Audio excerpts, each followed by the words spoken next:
Ambassador Danan, Ambassador Lauder,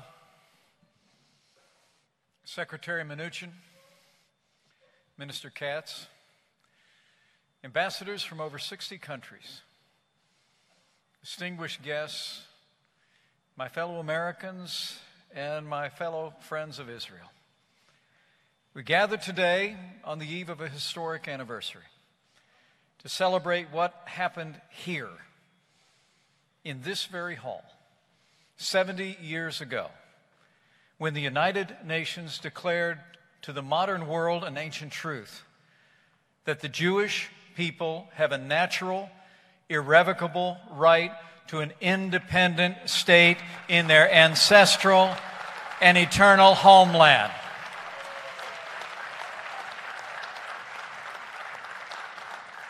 And in this room, they called for the creation of the Jewish state of Israel.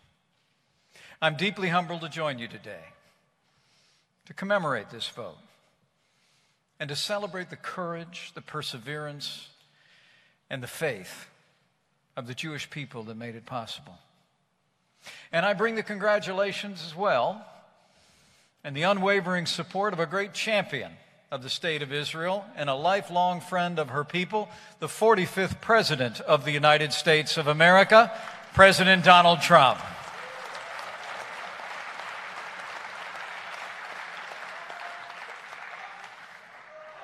The President asked me to be here today to remember the day when the United States of America joined 32 other nations to support the creation of the State of Israel, and to express our appreciation for all who support the Jewish people and the Jewish State of Israel to this day.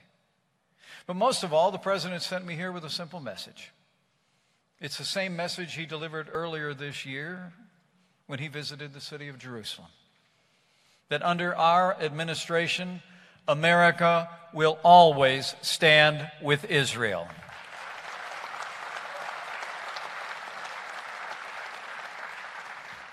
You know, it's fitting that we gather today in this hall. This building is no stranger to history. Over nearly 80 years, it has hosted some of the world's greatest achievements in technology, art, and international diplomacy.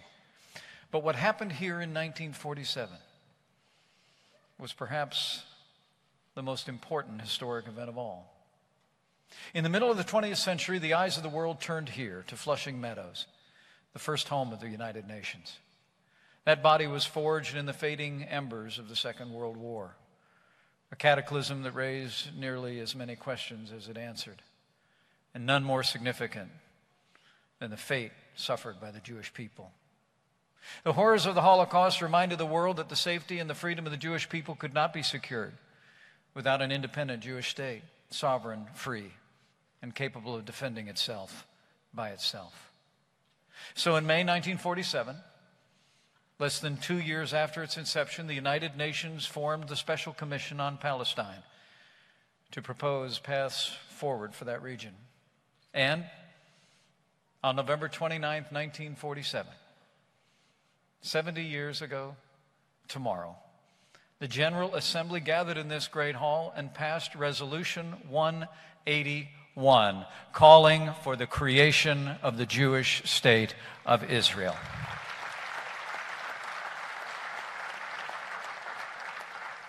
Now, to be clear, Israel needed no resolution to exist, for Israel's right to exist is self-evident and timeless. Nor did that resolution create the state of Israel, for Israel was born of the sweat and sacrifice of the Jewish pioneers who risked everything to reclaim their beloved lands with, in those well-remembered words, with a plow in one hand and a rifle in another. They turned the desert into a garden, scarcity into plenty, and an age-old dream into a reality. And their striving and their sacrifice laid the foundation for what took place in this hall 70 years ago. And only 6 months later, the Jewish state of Israel was born, answering the ancient question first asked by the prophet Isaiah: can a country be born in one day? Can a nation be born in a moment?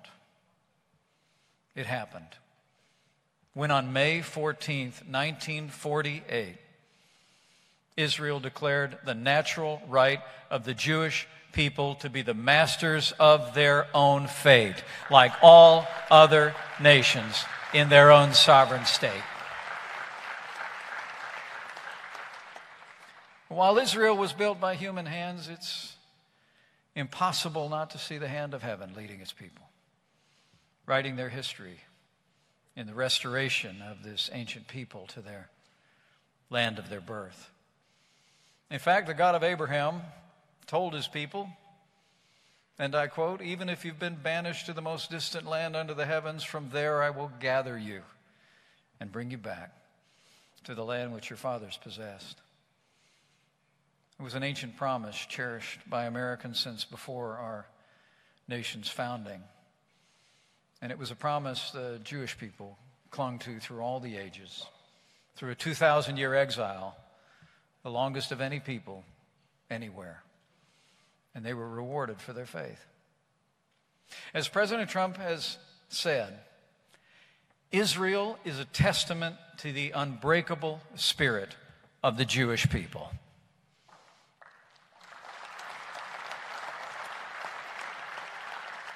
The United States of America was proud to support Resolution 181. We were proud to be the first nation in the world to recognize Israel's independence soon after. And we were proud to stand by Israel and the Jewish people ever since. And under President Donald Trump, let me assure you of this: if the world knows nothing else, the world will know this: America stands with Israel.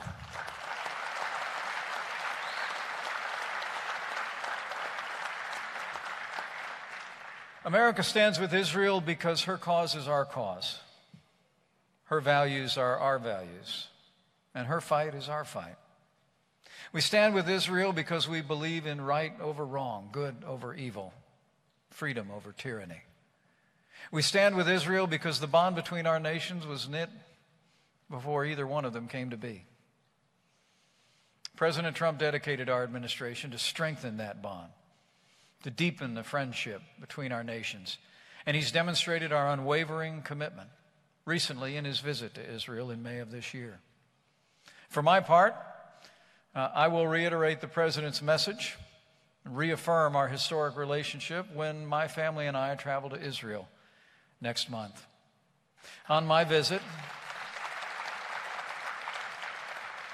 it'll be my great honor to address the members of the Knesset, to walk on the hallowed ground of that holy city that King David built more than 3,000 years ago, and to pay our respects and breathe a prayer at Yad Vashem. In this season of reverence and grace for millions around the globe, I'll also bring a message of respect and gratitude to the Jewish people for their strength of will, the strength of character, and for all that they've given humanity over the millennia. But I'll also bring a message of resolve and commitment to draw the United States and Israel even closer together and to stand together in defense of all that we hold dear. President Trump has already taken concrete steps to deepen the ties between our two nations, and nowhere is that more evident than in the very body whose vote we commemorate today, the United Nations. More than 50 years ago, President John F. Kennedy warned that the United Nations must never be allowed to become, in his words, a forum for invective. But today, sadly, with regard to Israel, too often it's become exactly that, a forum for invective in the form of anti-Semitism and hatred. But with the leadership of our president, the efforts of our ambassador to the United Nations, Nikki Haley, the days of Israel bashing at the United Nations are over.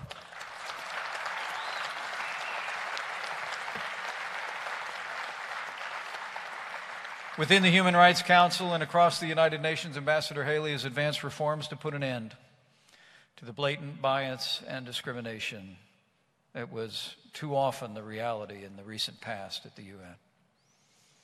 And President Trump has withdrawn the United States from one of the UN's most anti-Israel bodies, UNESCO.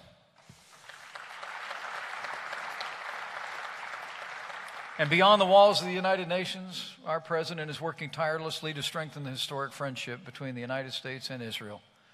I'm pleased to report today that America's support for Israel's security is at a record level today.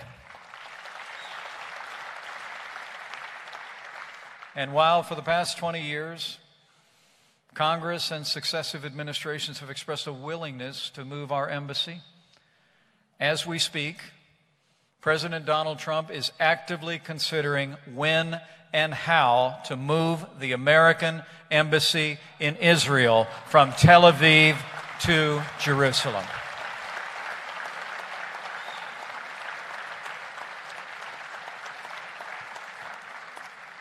And as the President has made clear, our administration is also committed to finally bringing peace to the Israeli-Palestinian conflict. As Trump has said, in his words, we want Israel to have peace. And in the recent months, we've made valuable progress toward achieving that noble goal. And while compromise will be necessary, you can be assured, President Donald Trump will never compromise the safety and security of the Jewish state of Israel.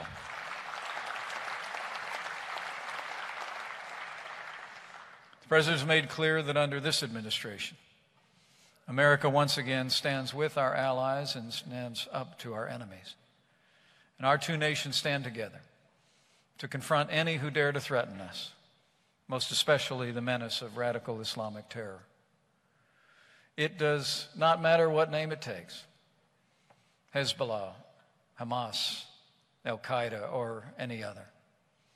You can be assured that we will defeat the forces of terror so they can no longer threaten our people, our allies, or our way of life.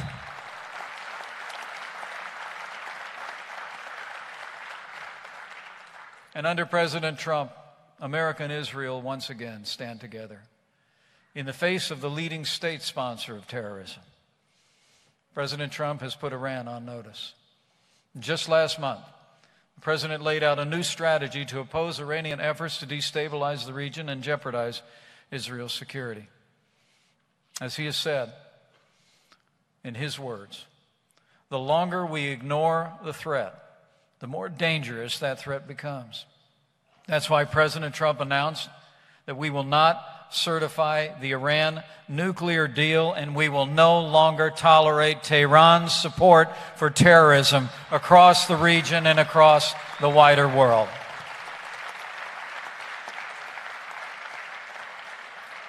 As we speak, our administration is working closely with leaders in Congress to craft legislation that will overcome the Iran nuclear deal's most glaring failures.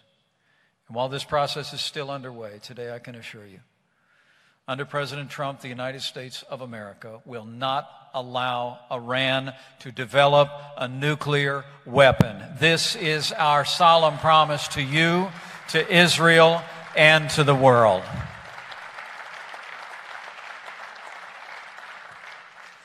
History attests that enmity toward the Jewish people often turns from evil thought to evil action. And over the years, there's hardly been a day when the people of Israel have lived without war, or the fear of war, or the grim reality of terror. But no matter the challenges they face or the slanders they endure, the Jewish people always persevere. For even in the darkness, the light of their faith, their strength, and their hope shines bright. It was faith that led them to return to their ancient homeland. It was hope that spurred them to build a state to call their own. It was love. Love for each other and a love for freedom that inspired the people of Israel to greatness since the hour of their birth. Today we celebrate and we marvel at all that the people of Israel have accomplished. We remember those who sacrificed so much for Israel's existence, and those brave men and women who stand sentry to this very day. We praise their resolve and their courage in this time of widening challenges and unknowable threats.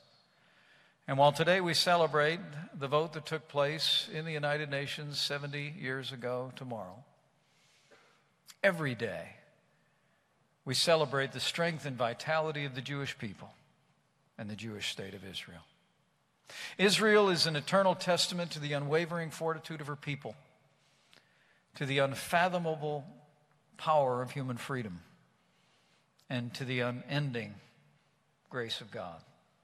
And so today, we still trust in that promise. A promise in words heard millennia ago that I believe are true for her people and true for our people today as much as they were when they were first recorded. For I know the plans I have for you, he spoke. Plans to prosper you and not to harm you. Plans to give you a hope and a future. 70 years ago in this very hall, we recognized that the future of the Jewish people lay in a state they could call their own. And today, with faith in that future and in that hope, we recommit ourselves to stand with Israel, to pursue a brighter future for both our peoples, our nations, and for the world. And with the friendship and courage of our citizens, with the commitment of our leaders, and with the guidance of providence, I say with confidence, the United States and Israel will meet that bright future together. Thank you. May God continue to bless and protect the Jewish state of Israel and all her people, and may God continue to bless the United States of America.